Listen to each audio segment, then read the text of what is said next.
నమస్తే. Welcome to our channel. మహాశివుడిని ఆదిదేవుడు, నిర్గుణ నిరాకార నిరామయుడు అని చెప్తూ ఉంటారు. హిందువుల అతి పవిత్రమైన పండుగలలో మహాశివరాత్రి ఒకటి. ప్రతి నెల కృష్ణ చతుర్దశి రోజున శివరాత్రి వస్తుంది. దీనిని మాస శివరాత్రి అంటారు. ఆ రోజున ఆలయాల్లో ఈశ్వరుడికి విశేష పూజలు చేస్తూ ఉంటారు. మాఘ బహుళ చతుర్దశి నాడు వచ్చేది మహాశివరాత్రి. ఈ పర్వదినం పేర్కొని విశేష పూజలు నిర్వహిస్తారు. ఈ రోజున భక్తులు బోలా శంకరుణ్ణి లింగ రూపంలో పూజించి ఉపవాస దీక్ష చేసి జాగరణ చేస్తారు. అసలు ఈ శివరాత్రి మహాశివరాత్రి అని ఎందుకు అంటారో తెలుసుకోవాలంటే శివ పురాణంలోని శివరాత్రి కథని చెప్పాలి. అయితే ఈ కథ బ్రహ్మ విష్ణువు యొక్క యుద్ధం నుంచి మొదలైంది. ఒకనాడు బ్రహ్మ విష్ణు లోకానికి వెళ్తాడు. బ్రహ్మ రాకని గమనించి కూడా విష్ణువు నిద్ర లేవకుండా అలానే ఉంటాడు. అప్పుడు బ్రహ్మ ఈ విధంగా అన్నాడు, నేను అన్నింటిలో పెద్దవాడిని, నేను సృష్టికర్తని, నేను నీకంటే చాలా ఉన్నతుడిని అని చెప్తాడు. అది విన్న శ్రీ మహావిష్ణువు, నా నాభి కమలం నుంచి పుట్టిన వాడివి నువ్వు నాకు చెప్పడం ఏమిటి అని అనడంతో ఇద్దరి మధ్య వాగ్వాదం నెలకొంటుంది. చివరికి ఇది ఒకరిపైన ఒకరు బాణాలు సంధించుకునేంత వరకు వెళుతుంది. విష్ణు మహేశ్వరకు బ్రహ్మ పాశు పతాస్త్రాన్ని సంధించగా వీళ్ళిద్దరి వల్ల వచ్చేటటువంటి ప్రళయాన్ని ముందుగానే ఊహించి దేవతలందరూ పరమేశ్వరుని ప్రార్థించగా ఆ సదాశివుడు ఒక పొడవాటి అగ్నిగోళం రూపంలో బ్రహ్మ విష్ణువుల మధ్య ఉద్భవిస్తాడు. అగ్నిగోళం నుండి ఆకాశవాణి పలుకుతూ, ఎవరైతే మీ ఇరువురిలో ముందుగా నా ఆది అంత్య భాగాలను తెలుసుకుంటారో, అలా తెలుసుకుని ఎవరైతే ముందుకు వస్తారో ఉత్తములు, గొప్పవారు అని ఆకాశవాణి పలుకుతుంది. అది విన్న వెంటనే బ్రహ్మ అగ్నిగోళం పై భాగానికి వెళ్తాడు. చివరి భాగం తెలుసుకోవడానికి శ్రీ మహావిష్ణువు కిందకి వెళ్తాడు. దాని యొక్క మొదటి భాగం తెలుసుకోవడానికి ఇలా ఇద్దరు ప్రయాణం చేయగం ఎంతకీ కూడా ఆ స్తంభం యొక్క ఆది భాగము అంచె భాగము కనపడలేదు. 5,000 సంవత్సరాల కాలం పాటు ప్రయాణించినా కూడా వారికి ఆది అంచాలలో తెలియలేదు.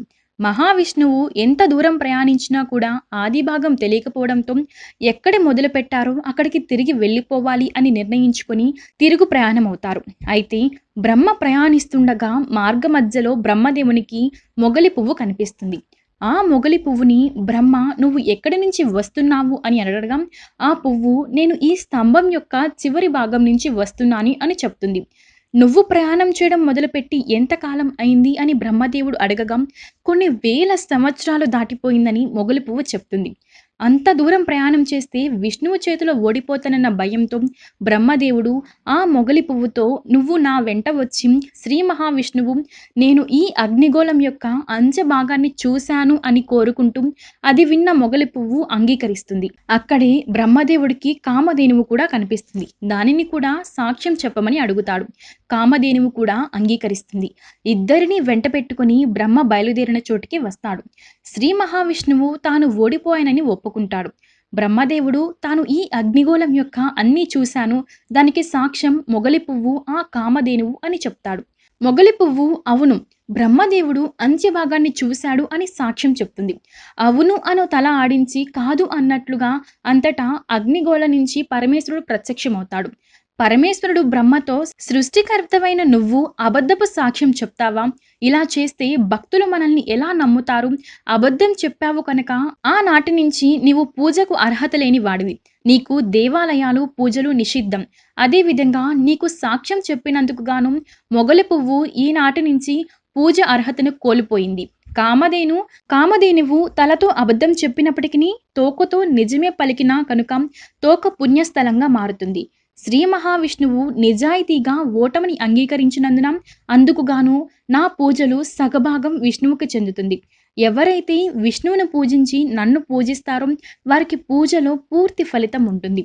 శివకేశవుల భేదం అనేది నేటి నుంచి ఉండదు అని ఆ సదాశివుడు శ్రీ మహావిష్ణుకి భారము, బ్రహ్మదేవుడికి శాపం ఇచ్చాడు.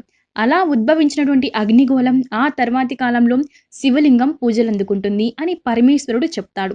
బ్రహ్మదేవుడు చేసిన తప్పును తెలుసుకుని ప్రార్థించగా యజ్ఞయాగాలలో నీకు సముచిత స్థానం ఉంటుంది అని పరమేశ్వరుడు బ్రహ్మదేవుడికి వరమిచ్చాడు. ఆ శివలింగ ఆవిర్భావం జరిగిన రోజే మహాశివరాత్రి కనుక శివరాత్రి పర్వదినాన శివలింగ అభిషేకాలు చేసిన వారికి అత్యంత పుణ్య ఫలితం లభిస్తుంది. ఈ వీడియో కనుక మీకు నచ్చినట్లయితే లైక్ చేయండి, షేర్ చేయండి. ఇలాంటి మరిన్ని వీడియోస్ కోసం మా ఛానల్ సబ్స్క్రైబ్ చేయండి.